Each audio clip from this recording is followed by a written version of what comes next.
Hi friends, எல்லோரும் எப்படி இருக்கீங்க? யூஎஸில் வந்து இந்த இமிக்ரேஷன் ரூல்ஸ் எல்லாத்தையும் நாளுக்கு நாள் வந்து ஸ்ட்ரிஞ்சன்ட் ஆகிட்டே போயிட்டுருக்காங்க. அது நம்ம எல்லாருக்குமே தெரியும். பட் யூரோப்பில் அதுக்கு அப்படியே நேர்மாறாக எம்ப்ளாயீஸோட பெனிஃபிட்ஸையும் அவங்களோட வெல்ஃபேரையும் கன்சிடர் பண்ணி எந்த அளவுக்கு ரூல்ஸ் எல்லாம் ரிலாக்ஸ் பண்ணுறாங்க அப்படிங்கிறத பற்றி இன்றைக்கி வீடியோவில் பார்க்க போகிறோம். இப்போ நம்ம நெதர்லாண்ட்ஸ் எடுத்துக்கிட்டோம் அப்படின்னா HSM visa, highly skilled migrant வீசாவில் ஒர்க் பண்ணுறவங்களுக்கு வேலை போயிடுச்சு அப்படின்னா அப் டு 3 months வரைக்கும் அவங்க இங்கே ஸ்டே பண்ணி ஜாப் சர்ச் பண்ண முடியும். அந்த 3 months டைம் லிமிட்டை இப்போ வந்து 6 months எக்ஸ்டெண்ட் பண்ணியிருக்காங்க. இது வந்து ப்ரொபோசல் இல்லைங்க, ஆல்ரெடி இம்ப்ளிமெண்டேஷனுக்கு வந்துடுச்சு. மே 2026 இந்த ரூல் ஆல்ரெடி இம்ப்ளிமெண்டேஷனுக்கு வந்துடுச்சு. அந்த 6 months அப்படிங்கிறத வந்து நம்ம ஒரு பிளாங்கெட் ஸ்டேட்மெண்ட்டாக எடுக்க முடியாது. அதுக்கு பின்னாடி நிறைய கண்டிஷன்ஸ் வச்சிருக்காங்க. அதை அப்படியே நான் ஒன்று எலாபரேட் பண்ணுறேன். அதில் ஃபர்ஸ்ட் முக்கியமான கண்டிஷன் வந்து நமக்கு வேலை போகும்போது அந்த ஹெச்எஸ்எம் பெர்மிட்டை வந்து நம்ம மினிமம் 2 years ஹோல்ட் பண்ணியிருக்கணும். 2 years ஆர் அபவ். அதுக்கு மேலே வச்சிருந்தா மட்டும்தான் இந்த 6 months ரூலுக்கு நம்ம எலிஜிபிள் ஆகும். செகண்ட் முக்கியமான கண்டிஷன் வந்து நம்மளோட பெர்மிட் வேலிடிட்டி வந்து அந்த 6 monthsக்கு முன்னாடி இருக்குது அப்படின்னா ஆட்டோமேட்டிக்காக நம்மளுக்கு அது எக்ஸ்பைரியாக ஆகிடும். அதுக்கப்புறம் நம்ம இங்கே ஸ்டே பண்ண முடியாது. ஸோ அந்த 6 months பீரியட் நம்மளுக்கு அப்ளிகபிள் ஆகாது. தேர்ட் முக்கியமான கண்டிஷன்,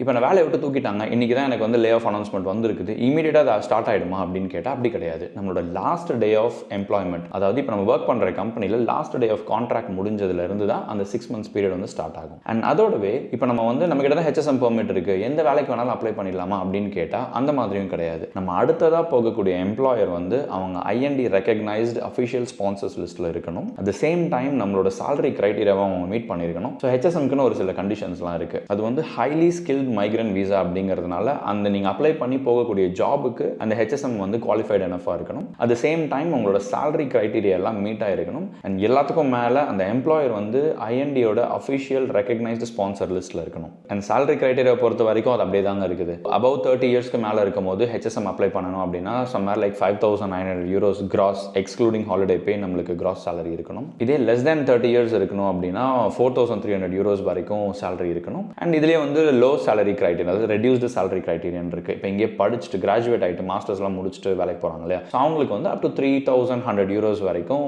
சேலரி இருக்கணும். நான் சொல்கிறது எல்லாமே வந்து கிராஸ் பே எக்ஸ்க்ளூடிங் ஹாலிடே அலவன்ஸ். ஸோ இந்த ரூல் பார்த்தீங்கன்னா நெதர்லாண்ட்ஸ்க்கு தாங்க புதுசு. ஆனால் யூரோப்பில் EU வைடு ஒரு டைரக்டிவ் 2024 லான்ச் பண்ணியிருக்காங்க.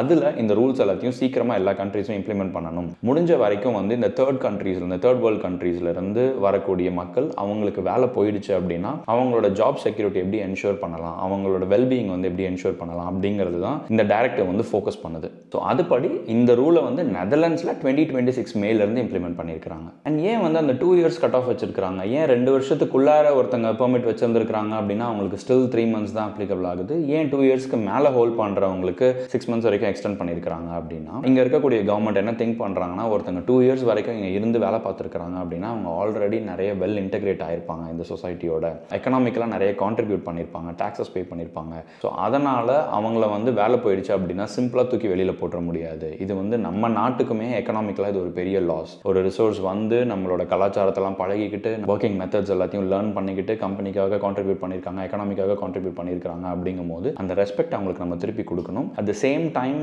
இந்த எம்ப்ளாய்மெண்ட்டை பேஸ் பண்ணி ஒருத்தங்களோட ரெசிடென்ஸ் பெர்மிட் ஸ்டேட்டஸை வந்து முடிஞ்ச வரைக்கும் கொஞ்சம் ரிலாக்ஸ் பண்ணி விடணும் அப்படிங்கிறது தான் அந்த EU வைடு டைரக்டிவும் சொல்லுது. அதை தான் நெதர்லாண்ட்ஸும் டேக் ஓவர் பண்ணியிருக்காங்க. ஸோ யாராவது வந்து உங்ககிட்ட வேலை போயிடுச்சு, இனிமேல் 6 months உங்களுக்கு டைம் இருக்குது அப்படின்னு சொன்னால் அது ஒரு பிளாங்கெட் ஸ்டேட்மெண்ட்டாக பார்க்காதீங்க. அதுக்கு பின்னாடி அந்த அண்டர்லைன் கண்டிஷன்ஸ்லாம் இருக்குது. அதை தெரிஞ்சுக்கிட்டு உங்கள் சிச்சுவேஷனுக்கு என்ன அப்ளை ஆகுது அப்படிங்கிறத தெரிஞ்சுக்கிட்டு அதுக்கேற்ற மாதிரி உங்களோட நெக்ஸ்ட் ஸ்டெப்ஸை நீங்கள் பிளான் பண்ணலாம். ஸோ இந்த மாதிரியான விஷயத்துக்கெல்லாம் தான் நம்ம வந்து இமிக்ரூ அப்படின்னு சொல்லிட்டு ஒரு பிளாட்ஃபார்ம் கொண்டு வந்திருக்கோம். அந்த பிளாட்ஃபார்மில் பார்த்தீங்கன்னா நிறைய கண்ட்ரீஸில் இருக்கக்கூடிய மென்டர்ஸ், நம்மள மாதிரியே நிறைய கண்ட்ரீஸ்க்கு மூவ் ஆகி அங்கே செட்டில் ஆகிருக்கக்கூடியவங்க வந்து அதில் மென்டர்ஸாக இருப்பாங்க. ஸோ அவங்க கிட்ட பேசி உங்களோட டவுட்ஸை நீங்கள் கிளாரிஃபை பண்ணிக்கலாம். இங்கே வந்து ஜாப் சர்ச் எப்படி ஒர்க் ஆகும், எப்படி அங்கே மூவ் ஆகலாம், இங்கே லைஃப் ஸ்டைல் எப்படி இருக்கும், அண்ட் எந்த மாதிரி நீங்கள் பிளான் பண்ணலாம் உங்களோட மைக்ரேஷன் ப்ராசஸை அப்படிங்கிற மாதிரி அவங்கக்கிட்ட நீங்கள் ஒரு கம்ப்ளீட் கைடன்ஸ் எடுத்துக்கலாம். ஏன்னா அவங்க ஆல்ரெடி இது எல்லாத்தையுமே கோ த்ரூ பண்ணியிருக்காங்க. ஸோ அவங்கள விட பெஸ்ட்டாக உங்களுக்கு வந்து இந்த கைடன்ஸ் கொடுக்கறதுக்கு வேறு யாருங்க இருக்க முடியும். ஸோ இந்த வீடியோ நீங்கள் இன்ஸ்டாகிராமில் பார்க்குறீங்க அப்படின்னா நம்மளை யூடியூப்பில் ஃபாலோ பண்ணிக்கோங்க. இல்லை நீங்கள் யூடியூப்பில் தான் பார்த்துட்டு இருக்கீங்க அப்படின்னா நிறைய பேர் என்ன இன்ஸ்டாகிராமில் ஃபாலோ பண்ணாமல் இருக்கீங்க. இன்ஸ்டாகிராம்லேயும் நம்ம பேஜை ஃபாலோ பண்ணிக்கோங்க.